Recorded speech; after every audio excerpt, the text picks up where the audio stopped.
Mercenaries shooting people in the eastern city of Benghazi. Il est entouré d'un corps de mercenaires payés grassement. African mercenaries. To have mercenaries brought in from that state into Libya. Geneviève Garrigos, présidente d'Amnesty International France, fut invitée sur le plateau de France 24 le 22 février 2011, soit le lendemain des prétendus tirs et bombardements de l'armée libyenne sur les populations civiles. Une histoire depuis démentie par de nombreux faits et témoignages.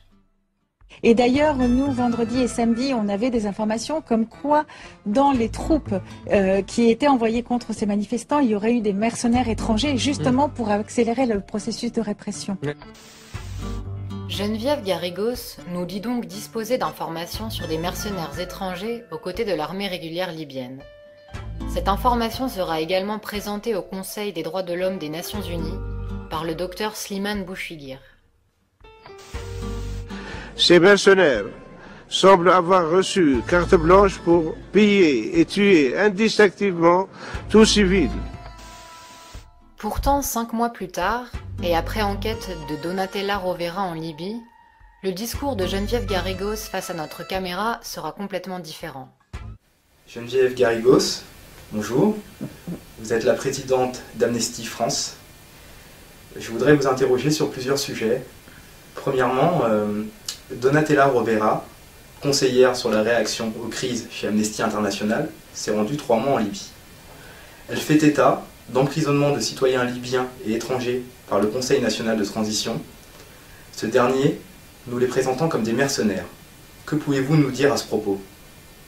Bonjour.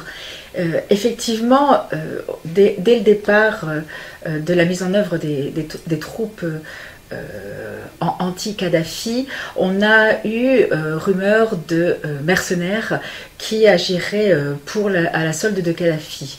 Or, nos chercheurs qui se sont rendus sur place très tôt, puisque c'est mi-février, et ils en sont repartis fin juin, eh bien, ont constaté que dans les prisons, finalement, on ne trouvait que quelques personnes qui étaient incarcérées, et qui n'étaient même pas inculpées.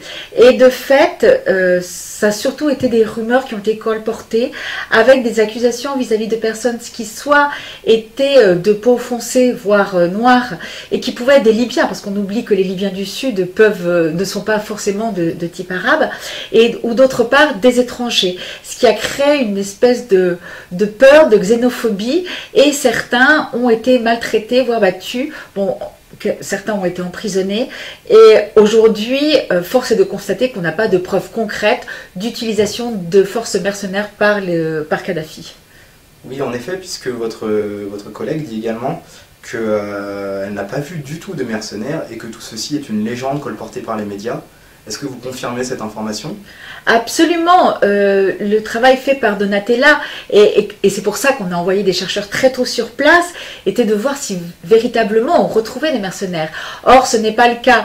Et elle parle notamment du cas d'un jeune Algérien dont le patron a dû faire une attestation comme quoi il travaillait bien dans une pâtisserie alors qu'il était suspecté d'être mercenaire. Et à l'heure actuelle, vraiment, nous n'avons aucune trace, nous n'avons aucun élément confirmant ces rumeurs.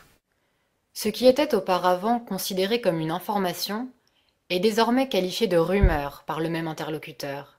Les 5 mois qui séparent ces deux entretiens ont en effet permis à Amnesty International d'enquêter. Mais il est cependant trop tard, car cette rumeur a été colportée par les médias, France 24 en tête, grâce au témoignage de Geneviève Garrigos 5 mois plus tôt.